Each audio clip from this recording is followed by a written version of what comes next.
So we're going to talk about pummeling today, also called like egg beaters or leg circles or whatever happens to be. It's a very straightforward skill, but there are small kind of tips that I can share that might be useful. So most of the time it's actually a combination of like three movements. So you want to move your hips, you want to move your knees, and you want to move your feet. So the classic way I was taught was they tell you like egg beaters, right? So if you're supine position, I'll borrow Levana for this. Somebody's like grabbing your legs and stuff like this, so that the pants.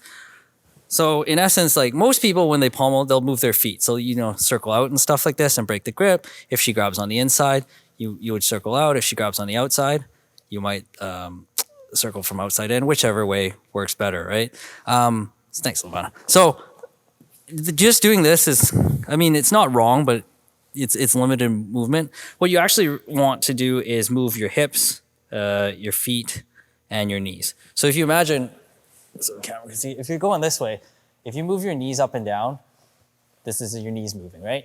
If you exaggerate the motion, your hip also starts moving, yeah?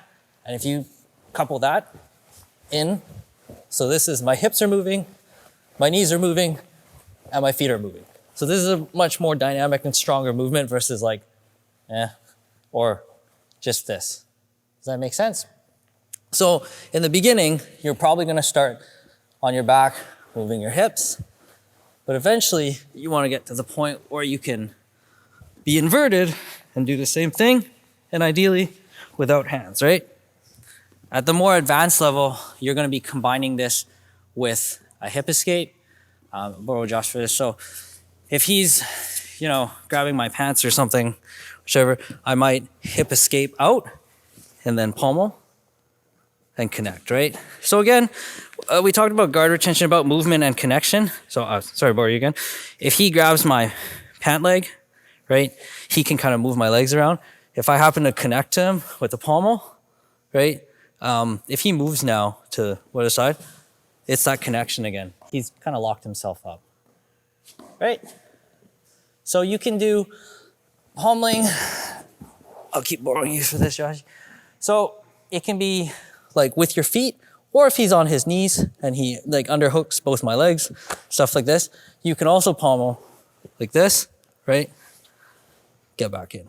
And it can be done either late or early. So early would be as soon as he reaches under my leg for one side, like one, I'm already, like this is an early pommel, right? So as soon as he reaches on this. A late pommel would be if he's already got underneath. So he's here like this and I'm like, oh, shoot, right? Still be done. Go pivot out, right? Pivot out. Make sense? It seems very straightforward. It is straightforward, but there's small things where if I don't move my hips, I don't move my knee or I don't move my feet. If you move all three, it'll work. So again, if he's double unders on me, it could be pretty tight, right? So here, like this, if I just try to get my leg, it's not gonna work. If I change the angle, I'm moving my hip, I'm moving my knee, and I'm moving my foot. Make sense?